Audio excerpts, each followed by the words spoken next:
Welcome to Bass Day Fishing.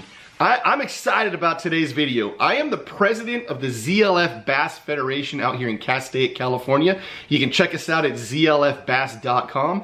And last night we had our first meeting of the year and we brought in a special guest speaker. We had Derrek Stewart come talk to us about big baits and swim baits. He brought a ton of product from his sponsors that he passed out to us. It was a great night.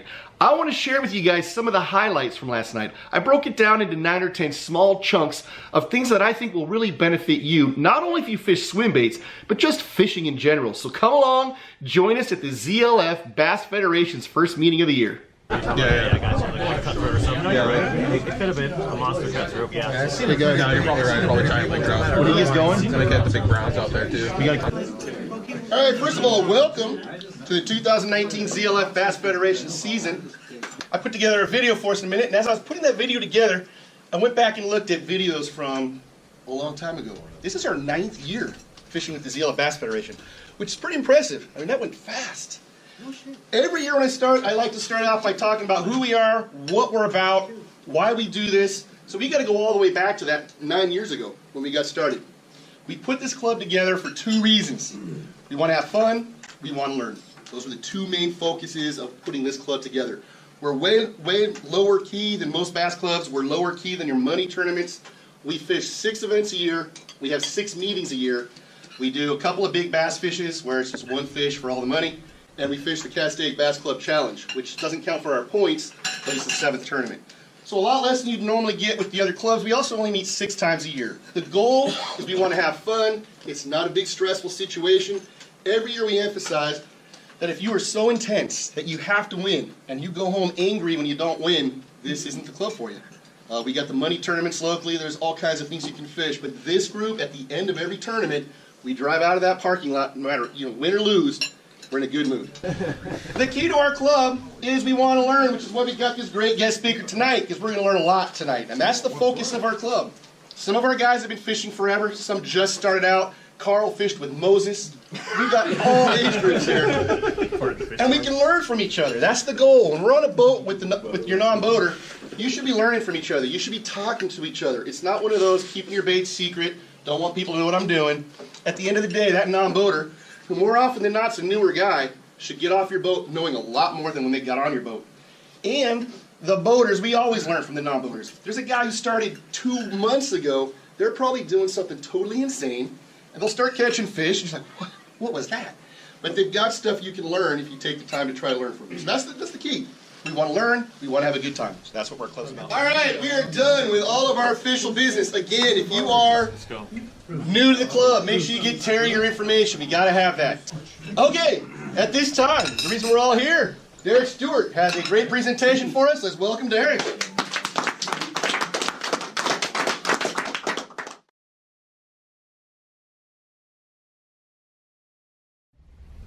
Does anybody know what the funnel is? The BBZ funnel? Okay, it's an ambush. It's a kill zone. And this plays right into your question, Steve. Have you been up? Yeah. Okay. The funnel. It's a BBZ term, and being in the Army, I think of it as an ambush zone, and really what you're doing with a funnel, and you should always be looking for funnels or the kill zone, how the fish are setting up, when you have a sense that they're using a certain part of the water column. Every time I'm on a bank with a weed line, and if I've got weeds and rocks, then I seem to intercept the fish. If it's just weed without rock, so I know what I'm looking for. The funnel, when a prey item enters a funnel, it's just like a military ambush zone. The prey is compromised. The escape routes are lessened. What the prey item is going to do once it realizes that it's in a bad spot, its maneuvers are predictable, and so a lot of choices that the bass has to make are already made up. And like the name implies, it's like a neck down, just like a funnel shape. So when you get into that funnel, so you're out there and you're looking for the funnel, and now when you make your cast, you don't want to land right on top of a funnel. You want to go way, way past it, and you want to swim into it. So a lot of times we're casting too short, we're landing our cast right on top of the funnel, and so you pull the fish out into open water. So every time this happens, and this is what I meant about turning things upside down, doing 180 degrees, what would have happened if instead of being here, the boat was over there, and I cast parallel to the shore or even uphill, and I bring the bait into the funnel. I pull the fish into what it's already looking to accomplish. When I do it the wrong way and I pull them out, now they're in open water. Now, some days it doesn't matter, just like the fish are going crazy, we're having a good time, we're catching all over the place. But generally, especially around here, the pressure, it just isn't like that. And so a fish following in the open water, maybe it thinks the prey item has a lot of escape routes, a lot of different ways. And so it's reluctant to commit. But don't give up on it, because now when you get next to the boat again, you've just hit another funnel, the boat itself.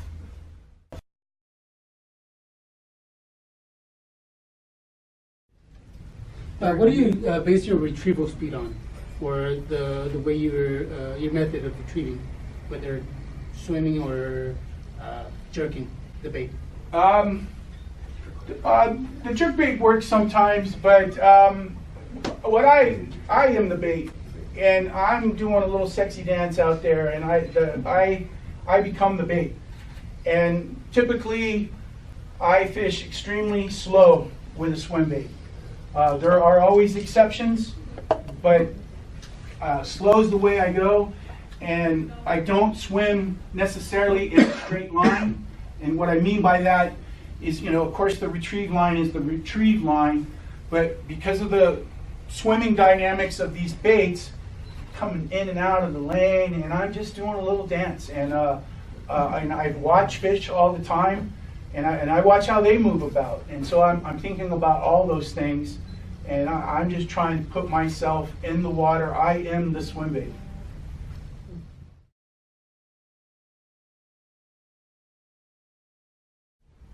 When I just mentioned a follower, you guys know what I'm talking about. How many get followers when you're swim baiting? That's all we get. Okay, that's why we're here. Followers can teach you a lot, and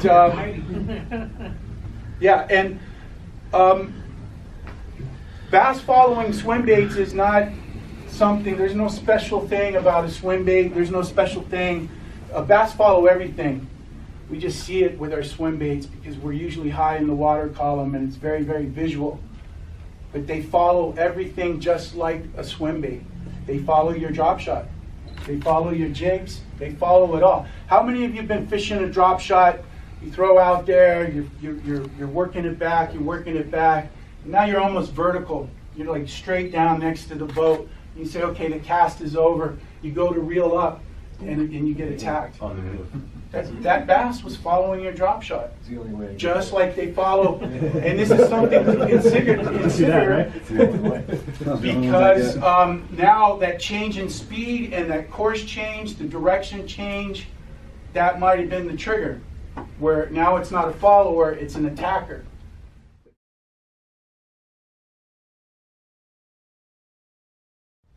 Darren. Can you talk about dead stick and a bait? Dead sticking, okay, yes. Floaters. A lot of people think of floaters, and again, there's no right or wrong, but I hear a lot of people say, it's a wake, let's wake our floaters. And I love to let floaters float. It just seems to sound right to me. Again, identifying where the funnel is, casting way, way beyond it.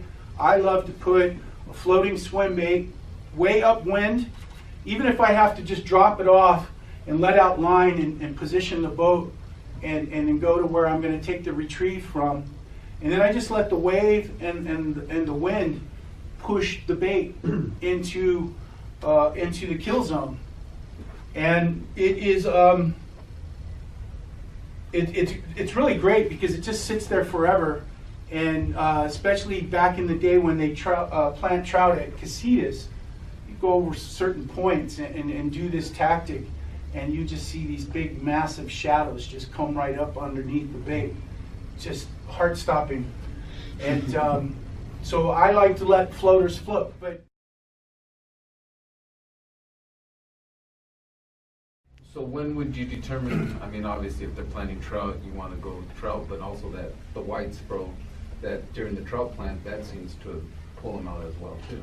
that's an excellent question. You're essentially asking about color. Yes. I put no credence into color whatsoever. You can take all my baits and spray paint them white or strip all the paint off them. I don't care. I don't think the fish care either. Now, but if color gives you confidence, confidence is very, very important. And so if it gives you confidence, then there's more than enough reason. So if you feel good about something, but I fish trout swim baits where there are no trout, the bass hit them. I fish the BBZ SPRO 6-inch comes in Ocean Patterns 2, mackerel and sardine. Bill and I took these to Pyramid one day, and he was asking me, oh, what can we do for our next video? I say, hey, they just came out with these baits. Let's take them to Pyramid. There's no mackerel in Pyramid. There's no sardines in Pyramid. But we Floating sometimes. Yeah, except the frozen one. we've got on film the largemouth bass at Pyramid hitting both of these baits. So color can give you confidence. There are so many things you have to have lined up before you get to color. The location, the funnel, wind direction. You know, there's days when nothing matters and the fish bite is wide open. The window for success is wide open, but usually the window's almost closed and there's just a narrow little deal to, you know, and you got to get everything lined up perfect or you won't get in. But color is one of the It's a last. a lot of people put color at the top of the list. I think it should be at the bottom of the list.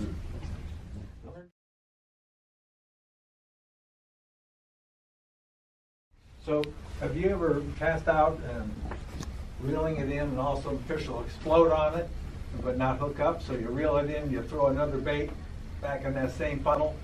And catch That's a it? great question. No, I don't do that. And it's really hard to learn, but I would encourage you, if you get a blow up and you don't hook up, it's really hard to do. Don't get excited, leave the bait right there. Several reasons. There could be more than one fish involved. There could be even a little wolf pack. They get extremely competitive when they're doing that. And whether there's another fisher there or not, maybe that first initial strike, and he says, like, you know, he thought the bait got away from him. Where'd it go? Where'd it go? Oh, there it is. He goes back and he said, no, not the second time. I have caught many fish by having the diligence to just keep the bait there. It's hard to do. You know, you get really pumped up and you're really, oh man, you know, but try and leave it. That's my response.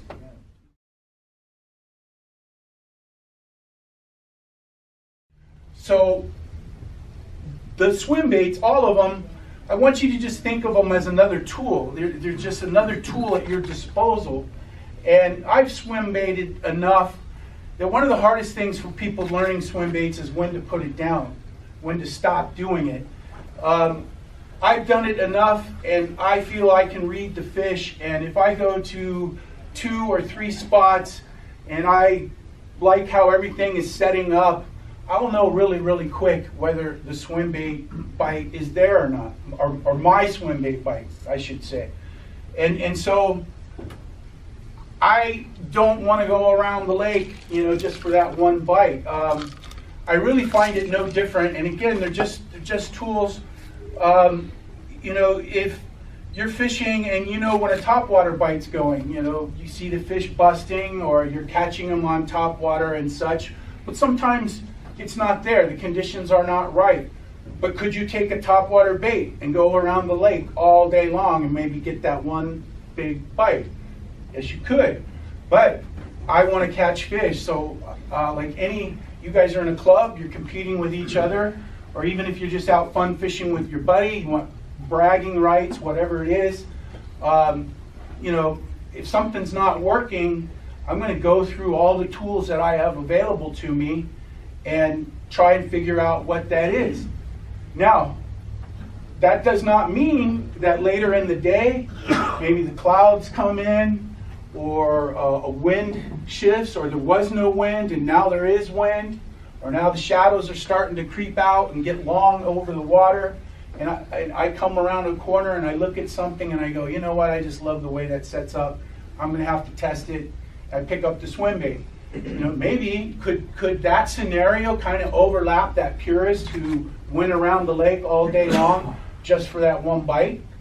You know, could when I picked up the rod, and maybe because there was an environmental change, it was a prescription for success, and I got that one bite. But I didn't do that one thing all day long. I'm pretty sure if you've been in enough tournaments, you can understand that. You can appreciate that.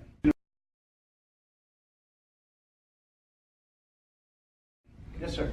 Is there a particular time of year or condition where you're more inclined to throw a swim bait? No. I do it all year long. There are obviously days that really line up better, and the odds for success can increase, but all year long. But again, knowing when to put it down.